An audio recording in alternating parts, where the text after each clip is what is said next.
Download the Zingo TV app at the respective app stores for iOS and Android devices. While you download, make sure you rate and leave a comment. Both apps are absolutely free.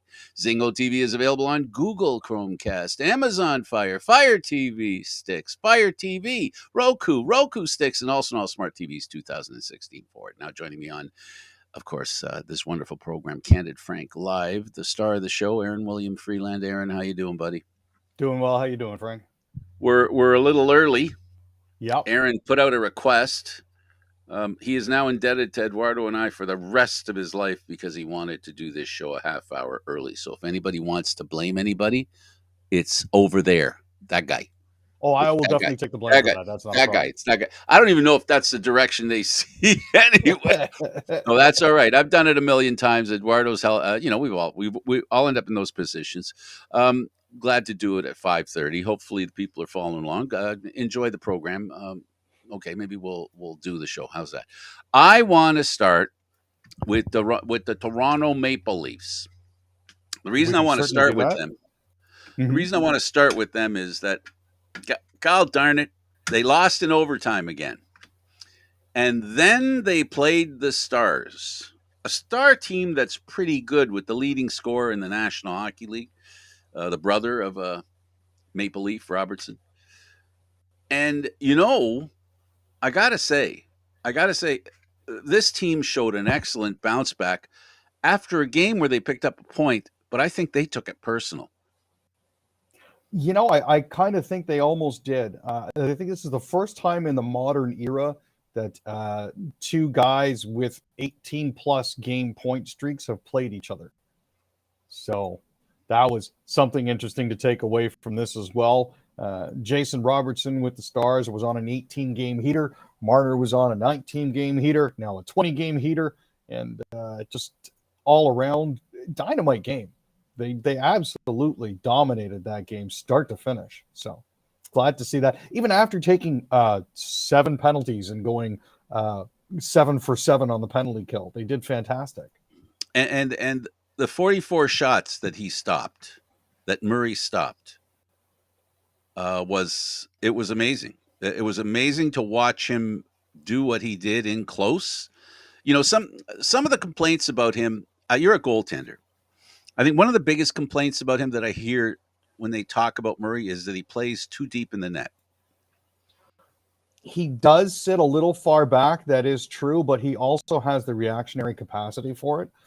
So that's the one thing that doesn't necessarily act as a detriment to him. Here's another interesting thing about last night's game.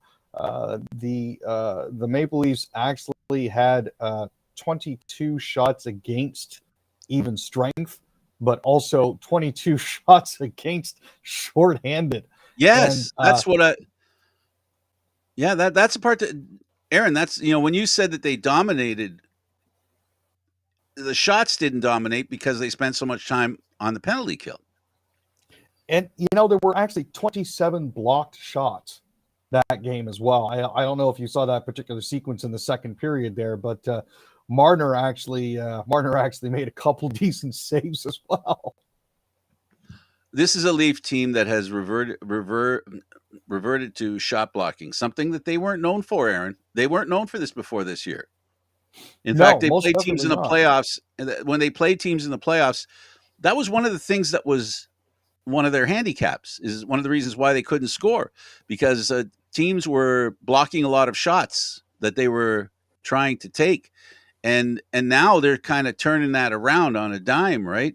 On its head, if you will. And now they're blocking shots. So, this is a good thing. I'm beginning to really respect Keefe a lot. You know, some people who are, maybe a little too diehard Leaf fans don't like when the coach calls out his team. I kind of like it. I didn't like that he backed up a little bit, but maybe that's part of part of his charm, right? That he cares what the players think. Well, I mean, that's certainly a part of it, but it's also a good way to make sure that you can get the players to work with you as well. If you're sympathetic to their goals and aims, everything works out better in the long run. So, But always the making fact them that, responsible. But always making them responsible. They have to yeah, be responsible and accountable. nope, that's definitely true. And I think they're slowly coming around to that. Well, we'll see if this is the kind of the kind of play that will lead to success in the playoffs. In other words, the winning of a series, which to me, um, you know, they will be. Uh, this is a prediction on my part.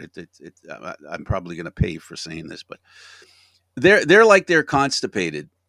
Like they can't. I think once they win that first round, I think it'll be a massive confidence booster. And I feel as though they need some milk of magnesia.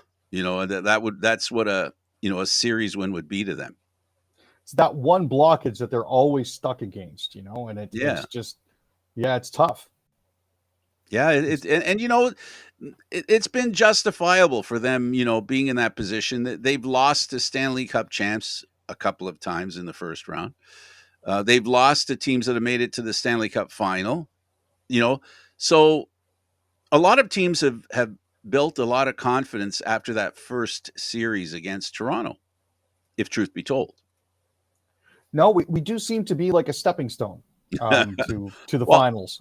That's for when sure. you're as good as Toronto is during the regular season, beating them in the playoffs gives you an indication of, see, it doesn't matter how good you are during the season. We won this series and we can move on. We can go further. Yeah, so that's what the Leafs have to look forward to, and that is just one game at a time. Get in the playoffs, get a get an opponent, regardless of who it is. I know it's a little early to talk about that. It isn't even Christmas time yet, but they got to play all this whole season as if they're in the playoffs and as if they're playing in the playoffs.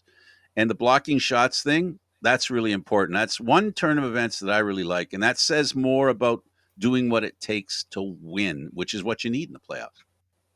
Well, now, one of the reporters did actually ask Marner about shot blocking and what was going on with that. And he said, well, he said, I was very careful to use the backs of my gloves because that's where more of the padding is. Yeah, yeah, that makes sense. Yeah, good boy, Cheeky good bugger. boy.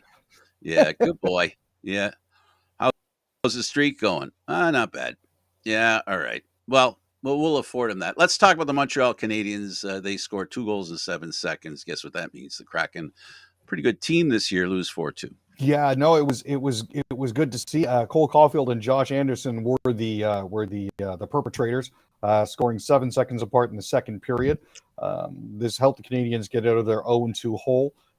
Jonathan Kovacevic and Shane Wright also scored their first NHL goals. I think it was really kind of nice to have Shane Wright score his goal against the team that he thought was going to pick him, but didn't.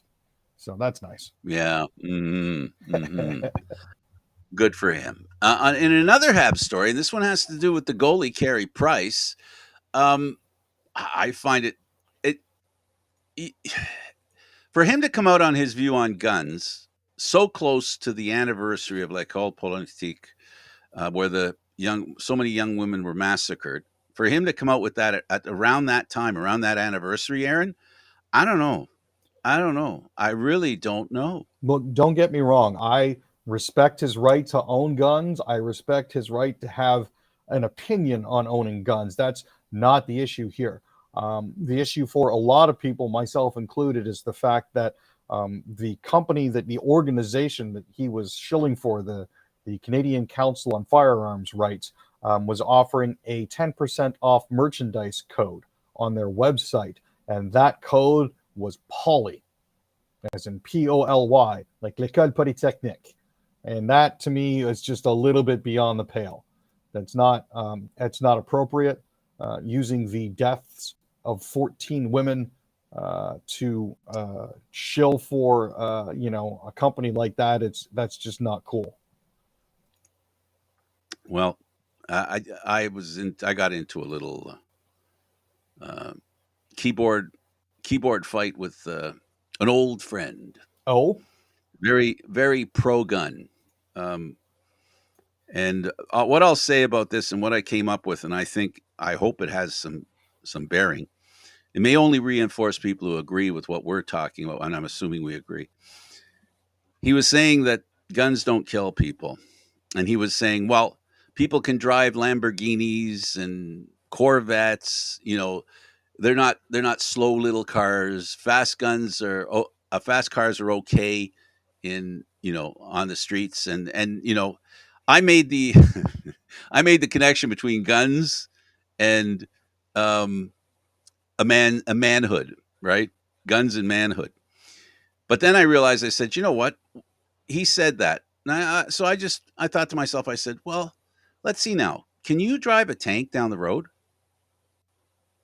No, not no. No, you Why can't. is that, Aaron? Why is that? Because it's restricted. For whatever reason, it's not up to us. The government says, no, you can't drive a tank down the road. So, on the same analogy, you don't need an assault rifle to go kill a cougar like he says is on his property that he's trying to protect his animals. You don't need an assault rifle to do that. So there are restrictions, but they don't want to hear about it. And gun owners, and it's not just gun owners, it's everybody. I want the right to do this so that I can do this. There's a lot of complaints about the liberals coming to take your guns, but let's be honest here, folks. I, Most of you who have been squawking about this since 2015 still have your guns. So it's not like they've been incredibly effective at doing that sort of thing. So Guns don't kill people, Americans do. oh, come on now. No, I'm just saying, that's the whole thing. I mean, you've got a society free to, this idea of having guns everywhere. Well, the criminals well, the more guns are available, the more criminals are going to be able to get their hands on them. In fact, most of the guns that are illegal in this country, guess where they come from? Legal owners. Guess where a lot of the guns where restrictions exist in states, they come from the states near them that have looser gun laws. Is there a pattern here? I mean, Is potentially anybody understanding my message? Let me see. The more guns there are, the more guns that end up in criminals' hands. If you restrict guns and you make it hard for people to get guns, people will respect the guns that they do get, and they don't disappear onto the street or reappear on the street. And that's the problem, in my opinion. Too many guns. People can have them to protect themselves out in the country. That's not my thing. I'm not worried about that. It's the absolute insane number of guns that some individual. You really need 30 guns. Yeah. You really need them. Is that what you need to protect yourself? 30 guns? Like the sheer proliferation, proliferation. There we go. Can't talk today of guns in America. It's just one of those things that just makes me shake my head because nobody needs that many weapons. You can only carry and use one at a time. Yeah. I'm okay with country folk who need guns for various reasons. He was talking about four-legged varmints, and there's two-legged ones too. So I'm not saying nobody should have guns. That's not what I'm saying, and I don't think that's what you're saying either. No. But the goal should be that the appropriate gun is available to people.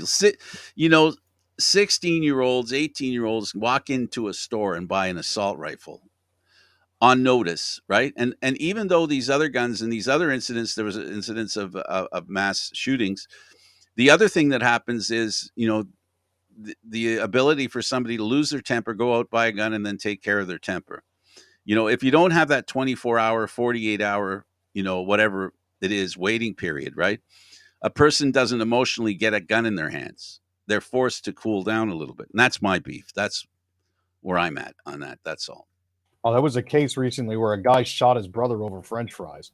So, I just one of those things that actually happened last week in Indiana. He was accused of shooting his brother after his brother spilled his French fries on the floor. Like, there's got to be some common sense here, Well, guns don't kill people. People do. The Sens. Arvidsson scores twice. LA Kings trounce Ottawa 5-2. This was another one of those games that I think Ottawa kind of wishes they had left. They had back. Sorry, it was a rather flat-looking game. They didn't come out with any zip or any injury whatsoever, and poor Cam Talbot got to do his best impression of a piece of laundry. Just hung out to dry there, But, good for him. Yeah, Tkachuk was angry after that game was done, and rightfully so. As he said himself, that we need to do a better job for Cam. So Let's talk about the Jets and how they spoil Maurice return to Winnipeg.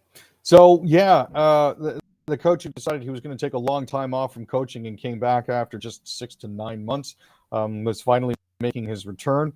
Kyle Connor had 2 goals and an assist as the Winnipeg Jets put down the Florida Panthers 5-2. Scheifele had a pair of power play goals as well, and Adam Lowry added an empty netter.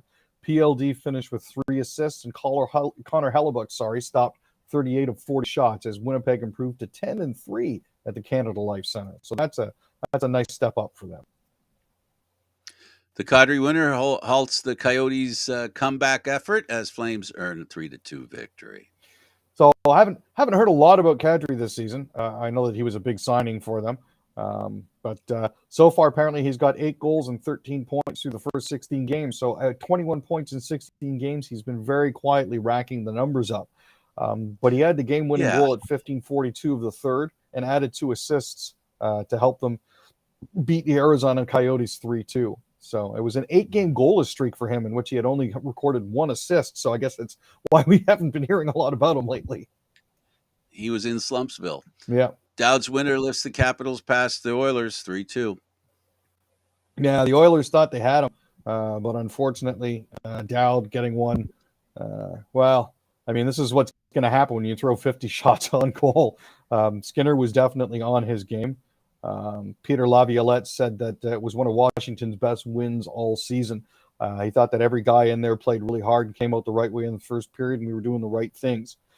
They'd gotten away from that in the past couple of games and looked a little bit off, let's be honest, but it looks like they've got everything back on track now. Overtime, Pettersson notches the winner for Vancouver over Montreal. So this was a bit of nail biter. It was a 7-6 final. The Habs were up 4-0 before the halfway mark of the opening frame, and Spencer Martin was done for the night. But they definitely had to gut it out. Didn't take long for Pettersson to score either. It took only 13 seconds into the overtime period, and that was all she wrote. We only got a couple of minutes left. The CFL had a lot of signings and a lot of releases. We'll talk about them later. Aaron Judge signs with the Yankees at $40 million a year, $360 million over a 9-year contract. Aaron, just a piece of that. 1%, I would be happy with. You know what? They've got 3. The Yankees now have 3 players that they've committed almost $1 billion worth of salary to over the course of the next few years. That to me just boggles the mind. And this is a guy who had no success, very little success in the playoffs. Yeah. And even after hitting 62 homers, and a .311 batting average and a 0.425 OBP, it's just one of those. He didn't do anything in the playoffs, but he had a magnificent regular season. Yeah, well, let's see. Let's see how the season goes for them. Looking forward to baseball. Pretty soon, in a couple of months, they'll be, down in Dunedin. Let's talk a little bit about politics. I guess we only got enough time to talk about one topic, and I guess it'll be Murica. Murica. Raphael Warnock beat Herschel Walker. They finally declared for him. So it's glad to see that the Democrats will retain their 51-49 advantage in the U.S. Senate. Hopefully they'll be able to pass more legislation that will be beneficial to Americans. Fingers crossed. And hopefully we won't see as much abuse of the filibuster. Yeah. And that extra seat means they have 2 extra seats as opposed to relying on the vice president to get votes. The other thing it does is those 2 senators who dragged their feet, they are less powerful today. They are less powerful today, and maybe they can get some stuff through. The problem is they've lost the House. And you know what? Politics is crazy. And in America, like Herschel Walker, I get it. This idea of voting for people going back to Reagan that are famous, that don't know politics, that aren't politicians, but somehow give a message to people that they can vote for them and they'll do something, even without telling them what they're going to do. This whole situation has been just disenfranchising in general. I look at the American political situation and how they run everything there, and kind of makes me relieved we have the system we do in Canada, but at the same time, it's still frustrating, you know? Yeah, well, the Supreme Court right now is looking at a situation where the states are saying that we should have the right to override our voters and say who gets elected. Yeah, and that's not how democracy or representational constitutional republics are supposed to work. That's not it at all. For those of you that don't know, the state South Carolina is trying to get over gerrymandering big time and doing some stuff. What they're saying is that the legislators should have the power to either agree that someone's elected or not, and or override the votes of their people. So what they're saying is state legislators should be able to tell what federal government does and who the federal government is. Now they go to the Supreme Court, which is a federal body, right? And now they're going to the federal body and saying, "Listen, we want the states to have more power than the feds." If the Supreme Court judges can't figure out what that means, because if that's true, then why can't state judges tell Supreme Court judges how it works? It's the direction of power. It's just checks and balances, baby. That's what you got to think about. And under that rule that they're trying to invoke, there is no check, there is no balance. No, not in the slightest. It's a ridiculous thing. What do you think about it? I just think, at this point here, they're going to continue to be deadlocked and stalemated. And unfortunately, that's just the way it seems to go. Yeah, so some of the stuff that they're asking is crazy. Aaron, this was fun. Thanks, buddy. No, I appreciate that, Frank. For Aaron William Freeland, I'm Candid Frank Stanisci. Thank you for watching Candid Frank Live, Aaron, Mondays, Wednesdays, and Fridays at 6 p.m. Eastern Standard Time. The show can also be heard on the Spanglish World Radio Network. For Candid Frank Live, other news, entertainment, and sports programming we offer, please check out SpanglishWorld.ca. Spanglish World. Watch it, hear it, read it, download it, and live it. Thanks for watching, everybody. Ciao for now.